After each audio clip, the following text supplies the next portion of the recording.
নিজেই ব্যাখ্যা করে দিয়েছেন, আর মৌলবীর ব্যাখ্যার কোনো দরকারই না। আর মৌলবী যদি এই আয়াতের তর্জমা করে তাহলে মৌলবী দায়ী না, বক্তা দায়ী না।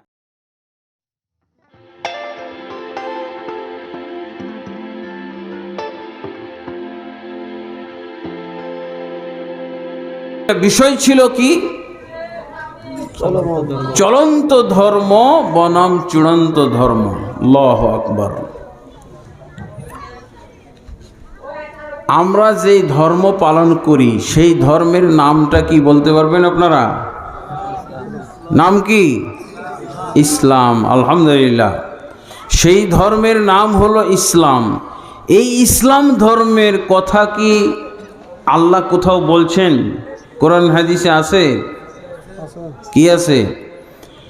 ইন্নাদ-দীনা ইনদাল্লাহিল ইসলাম, নিশ্চয় আল্লাহর নিকটে মনোনীত দিন, পছন্দনীয় দিন, গ্রহণযোগ্য দিন একমাত্র ইসলাম। আল্লাহর কাছে আর কোনো ধর্মের, আল্লাহর কাছে আর কোনো দিনের তালিকা নাই।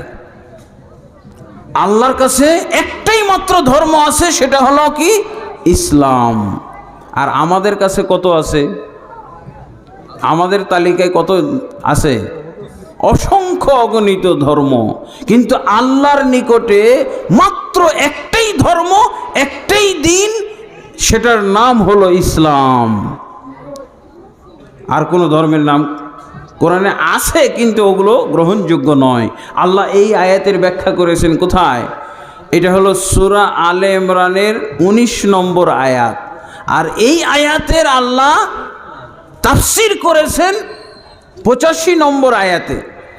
আমরা তাফসির করলে অনেক সময় গোলমাল লেগে যেতে পারে, যে আপনি এই যে তাফসিরটা করলাম, আল্লাহর কাছে ইসলাম ছাড়া আর অন্য কোনো ধর্মের গ্রহণযোগ্যতা নেই, একটি মাত্র ধর্ম আল্লাহর কাছে লেখা আছে। আর বাকিগুলো কি? বাকিগুলো সম্পর্কে আল্লাহ বলছেন জানেন? আমি বলার আগে তখন আপনারা প্রচার করবেন যে এই যে হুজুর বলে গেছে। এটা না, আমি তাফসিরও করব না, আল্লাহর তাফসির আমি আপনাদের সামনে শোনাবো। আল্লাহর তাফসিরটা কোথায় আছে? সূরা আলে ইমরানের 85 নম্বর আয়াত। ওয়ামান ইয়াবতাগি গায়রাল ইসলামি দীনা ফালান ইউকবালা মিনহু ওয়া হুয়া ফিল আখিরাতি মিনাল খাসিরিন। দেখছেন, 19 নম্বর আয়াতের তাফসির 85 নম্বর আয়াতে আল্লাহ করে দিয়েছে। এই 85 নম্বর আয়াতের তাফসির বললে তো আমি আর দায়ী হব না। হ্যাঁ, কি বলছেন আল্লাহ? যে ব্যক্তি ইসলাম ছাড়া অন্য কোনো দিন ধর্ম তালাশ করবে, ফালাই ইউকবালা মিনহু, কশিন কালেও আল্লাহ তাবারক ওয়া তাআলা সেই দিন বা সেই ধর্ম গ্রহণ করবেন না। তাহলে ব্যাখ্যা পাইলেন? একটাই যে আল্লাহর কাছে ধর্ম। কে ব্যাখ্যা করলো? আল্লাহ। আমি কি দায়ী এখন? আয়াতগুলো বলতে পারবেন না? পুলিশ আসলে পুলিশকে বলতে পারবেন? হ্যাঁ, যদি সরকারি লোকেরা আসে, কি ওয়াজ হয়েছে রেফারেন্স দিতে পারবেন? তাফসীর আমি কি করলাম? আল্লাহ বলে দিয়েছেন ফালাই ইউকবালা মিনহু, ইসলাম ছাড়া পৃথিবীতে যত দিন ধর্ম আছে একটিও আল্লাহর কাছে গ্রহণযোগ্য নয়।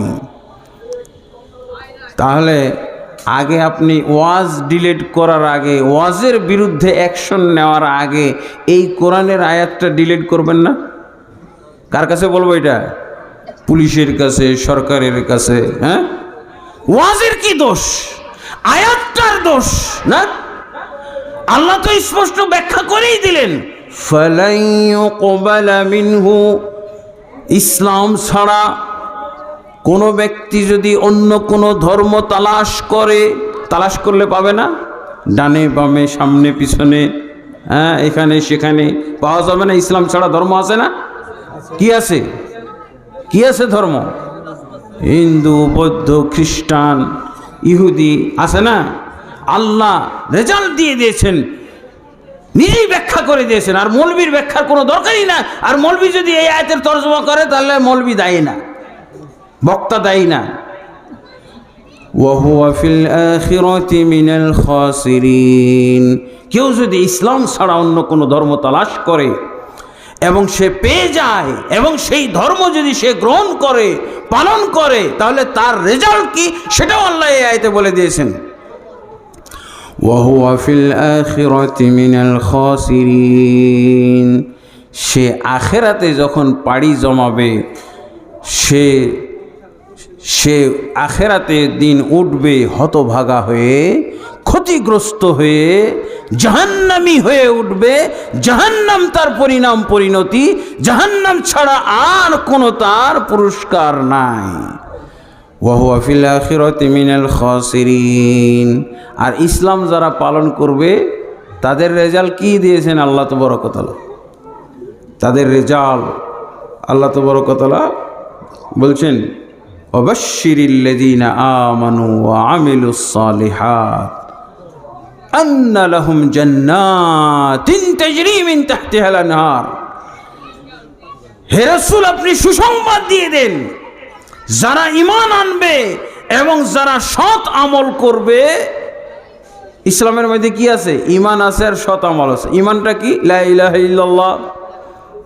আর আমলটা কি? সালাত, 5 ওয়াক্ত সালাত, যাকাত, আমল না?